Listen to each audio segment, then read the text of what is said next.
Good morning, everybody. Matt Moda here to give you my favorite NBA player prop picks today. We're talking Monday Night Football, Saints versus Packers, Monday, December 23rd.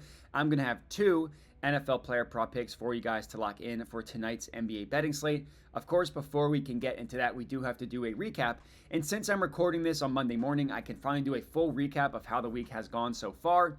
And luckily, it's been really, really good. Thursday Night Football was okay. We were down a little bit on Thursday Night Football, but Saturday was amazing. Swept the slate on Saturday. And Sunday was pretty good as well. We cashed two ladders. We cashed a mainline play. We lost a couple plays. But overall, an incredible week so far, up over 5 units. Incredibly happy with how the week has gone. Let's hope that we can continue that tonight with another good night. On the entire season, also incredibly happy with how the season has gone, up over 33 units on the year, up about 20, just below 20% ROI. I'm very, very pleased with how things have been going recently and how things have been going on the entire season. You know, we had a really rough patch. I think it was weeks 11 and 12 where we were down like a combined 10 units. Other than that, it's been a very, very good season. Very, very good couple weeks. Let's hope, again, that can continue tonight. Make sure to like the video, comment, subscribe, all that good stuff. Helps me out a ton as I try to grow this channel. Check out the links in the description of the video and all that stuff if you want to support the channel. And let's get into today's picks. So play number one. Obviously, we're talking Saints-Packers. Josh Jacobs, 100 plus rushing yards, plus 145 odds at bet 365. I get 100 plus rushing yards is a very high number, but this Saints run defense is an absolute abomination. Josh Jacobs just gets so much work, and especially recently. You know, he's only gotten 100 yards 3 times on the year, so this is absolutely not a hit rate type of play. We're also getting this for plus 145 odds, and his workload has increased as the season has gone on, and it's a very, very good matchup. So this is not necessarily a play because of hit rate. It's a play because of the matchup and because of increased workload for Josh Jacobs. If you look at the entire season, he averages just under 19 carries per game. If you look at the last 10 games, that's up to about 19 and a half carries per game. And if you look at over the last 5 games, that's over 21 carries per game. And again, they've been ramping up his workload recently. And 22 times alone in the last 5 weeks, he had 26 rushing attempts, which is just crazy. It would not be at all surprising to see something similar happen tonight against the Saints. You know, their offense is obviously going to be terrible with no Kamara, no Derek Carr, no any of their receivers, just a gross Saints offense. And the rush defense is terrible. So the guess here is that we're not going to see a ton of passing out of Jordan Love. Instead, they're just going to run the ball because that's all they're going to need to do to win this game. On the entire season, the Saints have allowed the 6th most rushing yards per game at about 134 rushing yards per game. They're averaging the 3rd highest yards per carry allowed as well at 4.94. And those numbers have just gotten worse as the season has gone on. So the rushing yards per game allowed have gone up from 134 up to 150.7 since week 6. The yards per carry has gone up from 4.94 to 5.20, so averaging almost 16 more yards per carry.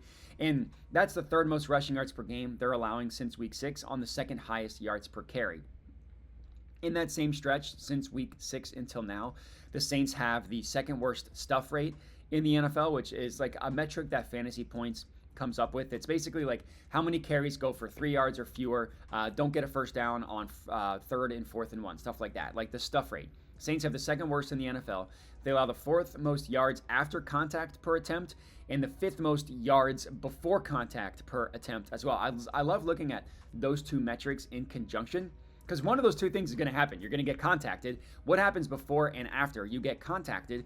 The Saints are bad in both. Again, top 4 in yards after contact, top 5 in yards allowed before contact. It's just a horrible, horrible combination. And not only that, but if you really want to get into the nitty-gritty, nerdy football stuff, which is, you know, that I love doing, one area in which the Saints defense is really, really bad is on the man gap run concept. There's 2 different types of run concept. This is per Fantasy Points. There's zone and there's man gap. The Saints are allowing the 3rd highest yards per carry on when teams run a man gap run scheme against them, and they have literally the worst success rate. So whatever Fantasy Points defines as success, the Saints have the worst in the NFL when teams run a man gap run concept. Josh Jacobs, you look at the entire season, has the 3rd best success rate on this same type of running concept. The only players ahead of him are Saquon Barkley, who's on pace to break the rushing yards record, obviously in a bigger game, whatever, and Bucky Irving, who's done it on much, much fewer carries. So there's a lot of matchup advantages in favor of Josh Jacobs. I think that he's just going to get the ball a ton. The Packers are also a decent running team, like 6th best rush grade according to Fantasy Points as well. So not like they're a terrible rush team that we're trying to target here. So again, a lot of things in favor of Josh Jacobs. I absolutely love this one. Plus 145 banger. Sounds good to me. That's play number 1. Next up, our second and final pick of Monday Night Football, Kendre Miller. 20 plus receiving yards, also plus 145 odds at Bet365. So yes, both plays are offered at plus 145 at Bet365. So this is a play with Kendre Miller. You cannot look at career stats, you cannot look at season stats, you cannot look at anything, because this is really this is the first time this season that he will be the lead back for the Saints. Last year, Kamara missed a couple games. Kendre Miller was also hurt in the games that he was healthy. He didn't do anything because the coaching staff hated him. New coaching staff, or at least new head coach for the Saints. And Kendre Miller is going to be the lead back with Alvin Kamara out for this game. Again, it's the first game that he's played without Kamara this season. So like none of these stats you look at for Kendre Miller are going to be meaningful at all. This is really a projection, but a projection that I think is way too low based on what we know. What we do know is that Alvin Kamara got approximately a zillion targets when he was playing football. Now, I'm not going to sit here and tell you that 100% of those targets are going to go to Kendre Miller, that we're going to Alvin Kamara.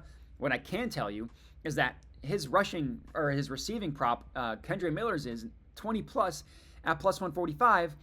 Alvin Kamara's, his was in like the 40s and 50s, depending on the matchup. So we're also getting a fraction of what the price was for Alvin Kamara. So yeah, he's going to get a fraction of the targets. That's fine. He only needs to get a fraction of the targets to cash this one out. And, Kendre Miller was a decent receiver when he was coming out of college. We haven't really seen that in the NFL. So, again, this is a lot of projection. But if we're going off of his college tape, he did have some passing chops. So I do think that he can be utilized in the receiving game. But the vacated targets are there with Alvin Kamara out. And, again, all these receivers out for the Saints as well. And this is a really, really good matchup against a Packers defense. That's a good defense, but they will allow receiving work to the running back. You look at the entire season, the Packers have allowed the 6th most receiving yards per game to running backs, on the 8th most receptions to running backs as well.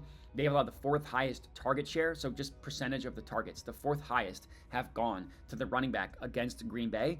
And those numbers have just gotten worse as the season has gone on. Since week 6, that target share number has gone up to 21% to the running back position. That's the 2nd highest target share to the running back in the NFL. The only team ahead of them, the Buffalo Bills, who we all know, for those of you that follow this channel, are absolutely a team you want to target for running back receiving props. And just looking at game logs against the Packers, this is per PropStack Charbonnet went under last week, so that was a running back that did not hit their receiving prop. I actually like that play. I didn't send it out officially, but I would have thought he would have cashed. I would have been wrong there. But prior to Charbonnet missing last week, 4 straight running backs had cashed their receiving prop over against the Packers. In 7 of the last 10 overall against the Packers have hit their running back, or the running backs have hit their receiving prop over. That includes a game against the Packers where both David Montgomery and Jahmyr Gibbs did it in the same game. So it's just a style of defense for the Packers. Again, a good defense. They're going to say, fine, dump it off to the running back. That's not going to be successful over game, drive over drive. And honestly, they've been proven correct because they have a good defense. So the guess here is that Kendre Miller, he's going to get a couple dump offs in this one. I mean, his over-under reception prop, his over-under is 2.5 with the over pretty heavily juiced. So they're expecting him to get 3 or more receptions. Pretty confident he's going to be able to get us to 20 receiving yards in this one. And that's all we got. I appreciate everybody for watching. Again, make sure to like the video, make sure to comment, make sure to subscribe. Check out my Dub Club. Check out the links in the description of the video to support the channel. Appreciate everybody for watching, and have a good one.